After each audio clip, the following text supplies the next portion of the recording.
Un événement que beaucoup jugeaient impensable au XXIe siècle vient de se produire au centre même du continent américain. La Russie a franchi des lignes géopolitiques que l'on croyait figées et intouchables depuis des générations, matérialisant brutalement ce qui n'était jusqu'ici qu'un scénario redouté dans les cercles stratégiques de Washington. Tandis que l'administration américaine encaisse le choc, Moscou progresse avec une rigueur méthodique, installant dans les Caraïbes une empreinte militaire que les États-Unis avaient toujours affirmé vouloir empêcher à tout prix. Le titre n'a rien d'excessif. L'équilibre hémisphérique tel qu'on le connaissait vient d'être rompu. J'assiste aujourd'hui à la désagrégation progressive de l'un des fondements historiques de la sécurité occidentale, la doctrine Monroe. Établie en 1823 comme une barrière absolue contre toute ingérence étrangère dans les Amériques, cette règle n'est plus seulement remise en question. Elle est méthodiquement déconstruite, étape par étape, sous nos yeux. À mesure que les informations issues du renseignement affluent depuis la mer des Caraïbes, je constate que la Russie ne se limite plus à afficher un appui diplomatique à Caracas. Elle y implante désormais des capacités militaires avancées, avec une précision et une audace qui trahissent une ambition stratégique bien plus vaste qu'un simple signal politique. La mécanique est implacable. Moscou orchestre avec un sang-froid remarquable ce qui constitue la première humiliation stratégique directe de Washington dans son environnement immédiat depuis la crise des missiles cubains. Ce qui rend cette manœuvre particulièrement inquiétante réside dans son escalade soigneusement maîtrisée. Un schéma clair se dessine. D'abord l'arrivée de conseillers militaires présentés comme routiniers, ensuite le déploiement de systèmes défensifs de plus en plus sophistiqués et désormais l'introduction de capacités de frappe potentielles capables de bouleverser l'architecture sécuritaire de l'ensemble de l'hémisphère occidental. Chaque phase semble calibrée pour jauger la réaction américaine tout en installant des réalités irréversibles sur le terrain. L'implantation de systèmes Pantsir S-1 et Buk M-2E à Caracas dépasse largement le cadre d'un simple contrat d'armement. J'observe la construction progressive d'une véritable bulle de déni d'accès conçue pour remettre en cause la domination aérienne américaine dans une région que Washington considérait depuis des siècles comme relevant exclusivement de son espace stratégique. Lorsque les avions de transport russes Il-76 atterrissent à l'aéroport international Simon Bolivar, chargés de radars avancés et de batteries mobiles, il ne s'agit pas d'équipements défensifs ordinaires. Ils posent les fondations même d'une architecture de dissuasion. Le Venezuela cesse ainsi d'être un simple allié circonstanciel. Il se transforme en plateforme militarisée, en terrain d'expérimentation où se façonne une défense intégrée, pensée spécifiquement pour neutraliser les doctrines opérationnelles américaines. Ce basculement est d'autant plus frappant qu'il s'accompagne d'un niveau d'intégration rarement observé. Le colonel général Oleg Makarov, à la tête du détachement russe, ne supervise pas une mission de façade. Plus de 120 conseillers militaires russes sont désormais intégrés au cœur même de la chaîne de commandement vénézuélienne, formant les forces locales aux tactiques d'infanterie modernes, aux opérations de drones, aux procédures des forces spéciales et aux méthodes avancées de renseignement électronique. Il ne s'agit plus d'une assistance ponctuelle, mais d'une refonte doctrinale complète des forces armées vénézuéliennes. Inspirée des méthodes éprouvées par la Russie en Syrie et dans le Donbass, cette transformation dépasse largement le simple renouvellement des équipements. Je vois l'armée vénézuélienne assimiler des stratégies de combat urbain affinées à Alep, des techniques de guerre électronique testées face à l'OTAN en Europe orientale, ainsi que des modèles de défense asymétriques conçus pour neutraliser un adversaire technologiquement supérieur. Le Venezuela n'est donc plus préparé pour devenir une armée conventionnelle classique. Il est façonné comme un outil de résistance stratégique, calibré pour exploiter les failles structurelles de la puissance américaine et rendre une intervention directe excessivement coûteuse.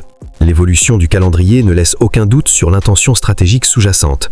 L'implication russe s'intensifie précisément au moment où Washington choisit de renforcer sa présence navale et militaire dans les Caraïbes. Le déploiement du porte-avions Gerald Ford, accompagné de près de 15 000 soldats américains, devait initialement contraindre Caracas à reculer. Le résultat a été exactement l'inverse. Cette démonstration de force a ouvert la voie à ce que les stratèges américains redoutaient le plus, l'installation durable dans leur flanc sud d'une puissance nucléaire rivale prête à remettre en cause leur domination régionale. Ce que j'observe désormais dépasse largement les schémas hérités de la guerre froide. Moscou ne cherche pas à reproduire le scénario de Cuba en 1962. Elle met en place un dispositif inédit, fondé sur une supériorité technologique ciblée et une proximité géographique qui neutralise l'efficacité des sanctions économiques ou des pressions diplomatiques classiques.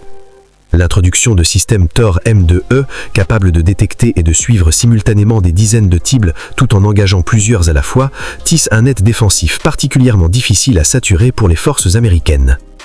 Mais l'élément le plus déstabilisant réside dans ce que Moscou laisse désormais entendre comme une option crédible. Les déclarations d'Alexei Djoumavielov évoquant le possible transfert de missiles à portée intermédiaire vers le Venezuela sont une rupture géopolitique majeure sans précédent depuis la fin de la guerre froide. J'analyse ici un système susceptible de frapper l'ensemble du bassin caraïbéen à des vitesses hypersoniques avec des véhicules de rentrée multiples. Une telle capacité placerait chaque installation militaire américaine, de Porto Rico jusqu'à la Floride, dans une zone de vulnérabilité permanente. L'effet psychologique serait considérable. La seule présence potentielle de ces missiles suffirait à bouleverser en profondeur les calculs stratégiques américains. Elle réduirait drastiquement leur liberté d'action, non seulement dans les Caraïbes, mais également sur d'autres théâtres clés européens ou indo-pacifiques, où leurs ressources seraient simultanément sollicitées. Le Venezuela deviendrait alors un levier stratégique majeur permettant de disperser les défenses américaines et de multiplier les zones de friction. Les répercussions se propageraient bien au-delà de la région. Si la Russie franchissait ce seuil, Washington serait contraint de redéployer des systèmes de défense antimissiles vers le sud, affaiblissant mécaniquement la couverture de l'Europe et de l'Asie. J'observe ainsi Moscou pousser méthodiquement les États-Unis vers une situation qu'elle recherche depuis des années. Un adversaire obligé de protéger plusieurs fronts simultanément tout en subissant une pression constante en Ukraine et sur d'autres axes stratégiques. Sur le terrain, la mutation vénézuélienne devient de plus en plus visible. La mobilisation de près d'1 millier de soldats en novembre, la plus importante depuis 2 décennies, ne relève pas d'un simple exercice de démonstration. J'y décèle une coordination inédite, une intégration approfondie des systèmes russes au sein même des centres de commandement locaux. Rien dans ces manœuvres ne correspond à une coopération superficielle. Il s'agit d'un partenariat militaire complet, conçu pour durer et structuré afin de résister à une confrontation prolongée. Ce que les décideurs américains semblent sous-estimer, c'est la nature fondamentalement asymétrique de cette menace. Le Venezuela n'a nul besoin de rivaliser directement avec la puissance militaire américaine. Il lui suffit de rendre toute intervention trop coûteuse sur les plans politiques, militaires et diplomatiques. Moscou lui fournit précisément les outils nécessaires pour transformer chaque opération américaine potentielle en conflit long, épuisant, fragmentant l'opinion publique aux États-Unis et fragilisant leurs alliances. La coopération en matière de renseignement entre la Russie et le Venezuela ajoute une couche de danger supplémentaire. J'observe la fusion progressive de réseaux de surveillance, la coordination de vols de reconnaissance et l'intégration de systèmes d'alerte qui étendent la portée du renseignement russe au cœur même du bassin caraïbéen. Cette interconnexion crée une menace persistante pour la sécurité opérationnelle américaine dans toute la région. L'extension des capacités de guerre électronique renforce encore cette profondeur stratégique. Avec l'installation de radars russes de nouvelle génération et de relais de communication d'origine chinoise, le spectre électromagnétique caraïbéen devient un espace disputé, brouillé, surveillé et remodélé par des capacités adverses. À mes yeux, cette évolution pourrait s'avérer encore plus déterminante que le déploiement de missiles lui-même, car elle s'attaque au cœur de l'avantage américain, la maîtrise de l'information, la sécurité des communications et l'accès garanti aux renseignements. Dans ce nouvel environnement, les forces américaines opérant dans les Caraïbes ne peuvent plus se reposer sur une supériorité électronique autrefois considérée comme acquise.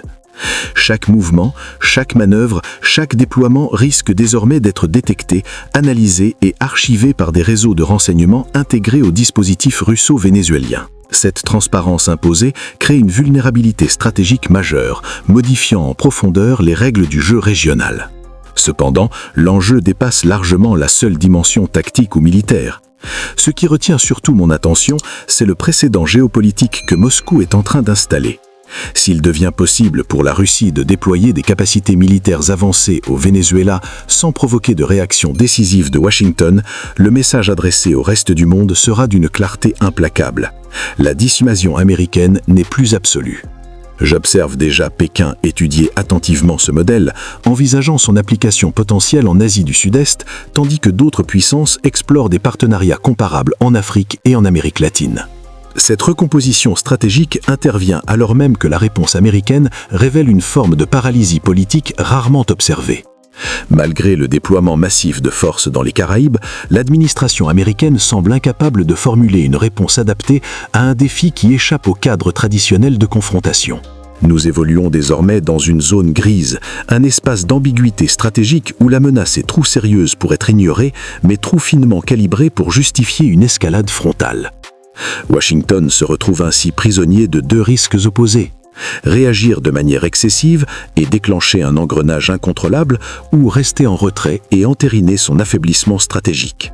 Cette hésitation résonne dans toute l'Amérique latine. Les gouvernements de la région réévaluent discrètement la solidité des garanties américaines.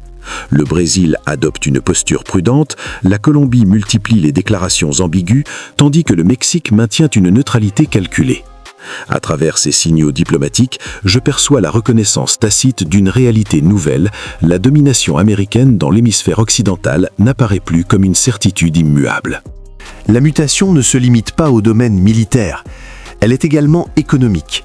La capacité du Venezuela à survivre malgré l'un des régimes de sanctions les plus sévères jamais imposés par les États-Unis constitue un cas d'école pour les économies sous pression.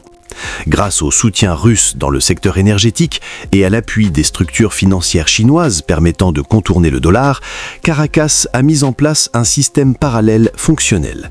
J'observe d'autres États sanctionnés analyser ce modèle avec attention, y voyant la preuve que la coercition économique américaine perd de son efficacité dès lors qu'une puissance rivale fournit des alternatives crédibles. Le secteur énergétique joue ici un rôle central. L'assistance technique russe dans la maintenance et la modernisation des infrastructures pétrolières vénézuéliennes assure des flux financiers réguliers qui alimentent à la fois la résilience économique du pays et la modernisation de ses capacités militaires. Il s'agit d'un cercle stratégique auto-entretenu. L'énergie finance la défense protège l'énergie, et l'ensemble réduit progressivement la capacité d'intervention américaine. Le danger le plus immédiat réside toutefois dans le risque de mauvaise interprétation, d'incidents isolés ou d'erreurs humaines amplifiées par le contexte géopolitique. La proximité inédite entre forces américaines et russes dans le bassin caribéen multiplie les occasions d'escalade involontaire. L'incident de septembre, lorsque des avions vénézuéliens ont survolé de très près un bâtiment naval américain, ne constitue qu'un avertissement quant à la fragilité de l'équilibre actuel. À mesure que de nouveaux déploiements s'ajoutent, la probabilité d'un affrontement accidentel ne cesse d'augmenter. Les limites opérationnelles des forces américaines accentuent encore cette dynamique. Les troupes initialement envoyées dans la région étaient principalement équipées pour des missions de lutte anti-drogue et non pour faire face à des systèmes intégrés russes combinant défense aérienne, missiles côtiers et capacités de guerre électronique. Pour se préparer à un conflit de haute intensité, Washington devrait rééquiper, repositionner et recalibrer l'ensemble de sa posture régionale, un processus long de plusieurs mois que Moscou exploiterait sans difficulté pour renforcer davantage le bastion vénézuélien. Cette inadéquation entre les besoins stratégiques et les capacités réellement disponibles révèle, selon mon analyse, une défaillance plus large du renseignement et de la planification américaine. Le déploiement russe, par sa nature méthodique, suppose des mois de préparation, de transport et d'intégration.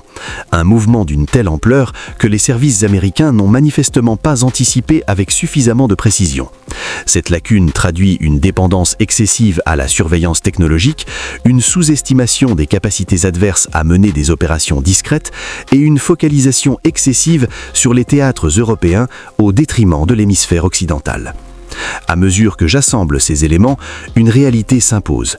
Le bassin caribéen n'est plus un espace sous domination exclusive des États-Unis. Il est devenu une zone contestée, théâtre d'un affrontement feutré entre grandes puissances, utilisant États partenaires, systèmes intégrés et stratégies hybrides. La doctrine Monroe, jamais formellement abandonnée, se trouve désormais neutralisée par des coûts opérationnels que Washington ne peut plus assumer sans risque systémique. Ce basculement dépasse largement le cadre régional. Si les États-Unis ne parviennent plus à maintenir une influence exclusive dans leur sphère géographique immédiate, leur crédibilité en tant que garant de sécurité sur des théâtres éloignés s'érode mécaniquement. J'observe déjà les alliés européens et asiatiques ajuster leur stratégie, envisageant des scénarios où l'assistance américaine serait plus tardive, plus limitée ou conditionnée par des compromis imposés par une multipolarité croissante. La crise caraïbéenne ne constitue pas un simple épisode de tension géopolitique. Elle symbolise la fin progressive de l'unipolarité américaine. L'implantation durable de capacités militaires russes au Venezuela représenterait un tournant historique, démontrant que la suprématie stratégique des États-Unis peut être contestée, érodée et remodelée jusque dans leur voisinage immédiat. J'assiste à l'émergence d'un nouvel ordre international, fondé non plus sur des principes universels proclamés, mais sur la projection de puissance, la cohérence des alliances et la maîtrise des espaces stratégiques. Le Venezuela devient un laboratoire de cette transition, un terrain où Moscou teste et expose sa capacité à transformer des zones autrefois considérées comme intouchables par Washington. Le défi posé par le Venezuela dépasse donc largement ses frontières nationales. Il ouvre une brèche conceptuelle majeure. Si la Russie peut s'implanter durablement à proximité immédiate des États-Unis, alors la Chine pourrait en faire autant dans le Pacifique, l'Iran au Moyen-Orient et d'autres puissances régionales dans leurs zones d'influence respectives. Ce que nous observons n'est pas seulement un déplacement du rapport de force, mais une fragmentation accélérée d'une hégémonie mondiale en sphères concurrentes. À l'issue de cette analyse, une conclusion s'impose avec une clarté implacable. Ce qui se joue au Venezuela n'est pas uniquement une crise militaire, c'est une épreuve existentielle pour la capacité des États-Unis à conserver leur rôle historique dans l'ordre mondial. Le déploiement russe agit comme un miroir stratégique, révélant des failles accumulées, des certitudes illusoires et un déclin que Washington comme ses alliés n'avaient pas pleinement anticipé. Le Venezuela devient ainsi bien plus qu'un théâtre régional. Il se transforme en révélateur d'un monde en basculement.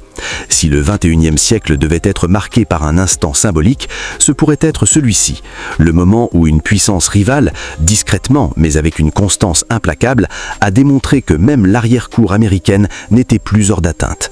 Le jour où Moscou a posé durablement le pied à Caracas, l'ordre hérité de l'après-guerre froide a commencé à se fissurer.